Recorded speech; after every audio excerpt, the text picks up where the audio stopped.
అదే రకమైన మోసం. మరి ఈ రకంగా రాష్ట్రంలో పరిస్థితులు బాగలేవంటాడు, ఆర్థిక పరిస్థితి బాగలేదంటాడు. కానీ వందల కోట్ల రూపాయలు పెట్టుకొని గత సంవత్సరం నుంచి ప్రకటనలు, పేపర్ ప్రకటనలు, టీవీ ప్రకటనలు, దేశవ్యాప్తంగా ప్రకటనలు చేసుకుంటూ మరి డబ్బులన్నీ కూడా దుబారా వృధా చేస్తున్నావా లేదా అని ఈరోజు మేము ప్రశ్నిస్తూ ఉన్నాం. రైతు భరోసాకి, రైతు మన రుణమాఫీకి డబ్బులు వాళ్ళకి ఇస్తానికి డబ్బులు ఉన్నాయి, కానీ సంవత్సరం పూర్తయితే మాత్రం సెక్రటరీల దగ్గర కోట్ల రూపాయలు పెట్టి టపాసులు పటాకులు పెద్ద ఎత్తున కాలవడం మాత్రం డబ్బులు వస్తాయి, కానీ ప్రజలకు ఇచ్చిన హామీలు నెరవేర్చడానికి డబ్బులు రావు.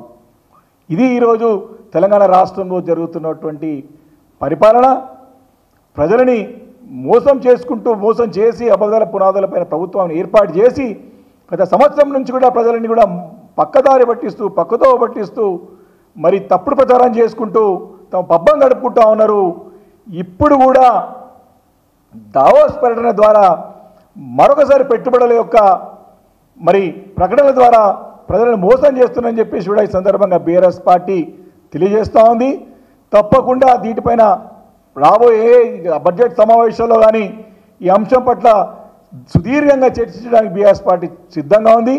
గతంలో కూడా మీరు తెచ్చినటువంటి 40,000 కోట్లు బూటకమని చెప్పేసి కూడా నిరూపితం చేసింది బీఆర్ఎస్ పార్టీ, మా నాయకత్వం అని చెప్పి ఈ సందర్భంగా మనవి చేసుకుంటూ మరి రాష్ట్రంలో పరిస్థితులు చక్కదిద్ది మరి అనుకూలమైన వాతావరణం సృష్టించే మీరు పర్యటనలు చేస్తే దానికి అర్థం ఉంది తప్ప ఇక్కడంతా కూడా గందరగోళం సృష్టించి, అయోమయం సృష్టించి, ఇక్కడ ఉన్న వాళ్ళందరూ కూడా మరి బ్లాక్మెయిల్ చేసుకుంటూ, వారిని ఇబ్బంది పెట్టుకుంటూ, మరి వారిని పోలీస్ కేసులు పెడతామని బెదిరించి, కేసులు పెడతామని బెదిరిస్తే పెట్టుబడులు వస్తాయి అంటే మాత్రం మరి పెట్టుబడులు రావడానికి ఆస్కారం ఉండదు.